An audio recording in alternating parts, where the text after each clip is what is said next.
Le conseil régional, c'est pas beaucoup fendu, ça représente 1% de l'ensemble du coût de l'opération.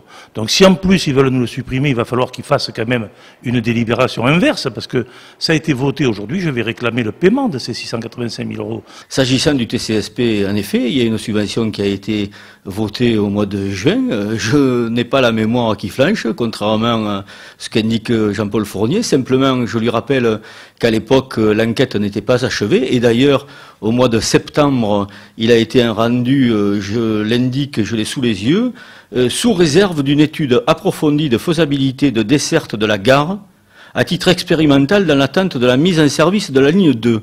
Monsieur Fournier n'a pas écouté ce qu'a indiqué le commissaire enquêteur, ce qui confirme qu'il s'entête. Alors il faut savoir quand même que sur l'analyse qu'on a faite, c'est que 5% de personnes qui prennent le bus vont à la gare.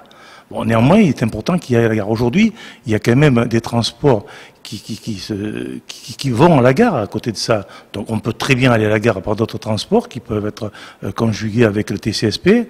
La deuxième ligne ira à la gare, mais je crois que c'est des faux motifs. Quand on est un élu nîmois, quelque tendance que ce soit politiquement, c'est pour le bien-être des Nîmois. Je ne comprends pas que M. Boré, qui a des ambitions pour Nîmes, et c'est son droit le plus absolu, puisse dire aujourd'hui il ne faut pas faire la première ligne TCSP.